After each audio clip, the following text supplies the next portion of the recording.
So VFA has had an amazing year with our Saturday English School and after-school programs. We've been increasing the number of kids that we serve. We've been expanding our programs. We've been developing a Vietnamese dual language preschool. And we've been working with other ethnic communities to push for policy and systems change.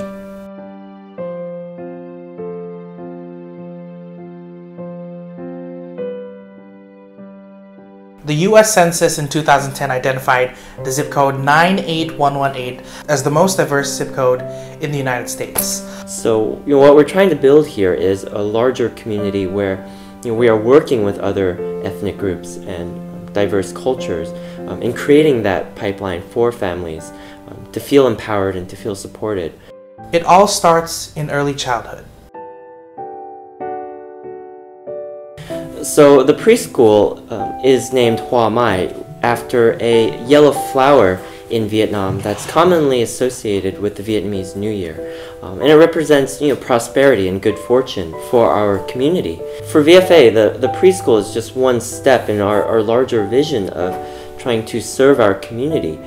At the end of the day, we're really trying to transform and empower our community. Early learning in preschool is just one component of it. Our intentions in building this partnership in this preschool is to really plant the seed that will get the children to high school, to a university. We hope that these children will graduate from a four-year university, and we're providing this dual language program which really embraces the children within their culture, which means we want children to really feel proud of who they are. For the past few years, we've been working with our schools in Southeast Seattle, and one thing that we discovered is a huge challenge for them is that many of them do not have the staff to engage the families. Parent engagement is so powerful because you're giving them the opportunity to have to believe in themselves, to empower not only themselves but their children. That's really what I feel like our program is made for, is to be able to support parents in a way they haven't received support, to improve the outcomes of their children being successful in school. What's hard is kind of like every single day you see something, new to you. The program is helping a lot, and I can see that. And Mona, she's learning, and she's better with math, and she's enjoying too. And she likes to learn. She have heart with math. So after school program, I think it was helping. That's why I put her in after school program. And now she is doing well with the after school program. Parents really want to be engaged.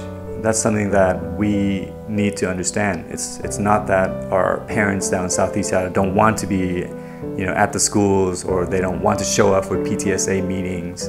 They do want to be. They're very invested in their kids' education. But the system that we have is something that might be more challenging for them to navigate. And for VFA, it's just like our capacity to do as much as we can, but then realizing that that isn't meeting the need of the school and need of all the students. Because we're expanding a lot of our programs, and because we're looking to a lot of other partnerships to supplement and strengthen our program, we're getting really, really good at providing these kinds of services for low-income, at-risk, recently arrived immigrant and refugee youth.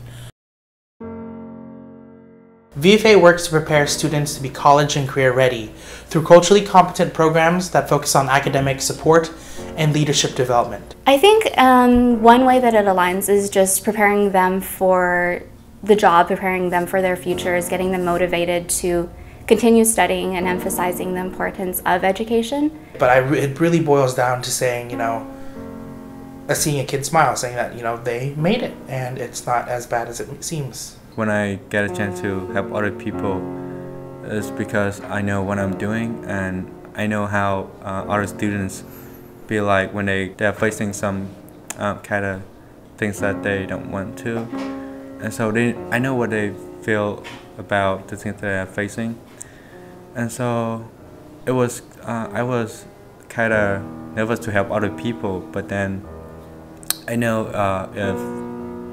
if I was that person, then I would be the same. And so I think that working with other people is the most important skills that I learned from leadership. I didn't have this opportunity in Sri Lanka. I'm the first one being in USA in my family. They didn't even like I came here because you're a girl, you don't have to go there, you don't need that much education to go there. I said, no, I want to go, I want to go. It means the world to me that I can provide that space. And that's why I try as best I can to put it together, to make it connect. Because I know what it's like to not eat. I know what it's like to not belong. And it sucks. It sucks so much. And these kids don't deserve to go through that. And I try as much and use as much as I can to prevent that from even ever happening. To not even put that a part of the pathway, not even make that an option, that they can get the hell out of where they already are and get to where they need to be. We're always in this deficit model, but we forget that these are some of the most brilliant students who are facing so many barriers, and yet they continue to carry on and to learn and to strive for their goals and their dreams. So empowerment for us looks like being able to provide them with the skills and the resources and the knowledge that they could use now to actually get the things that they care about.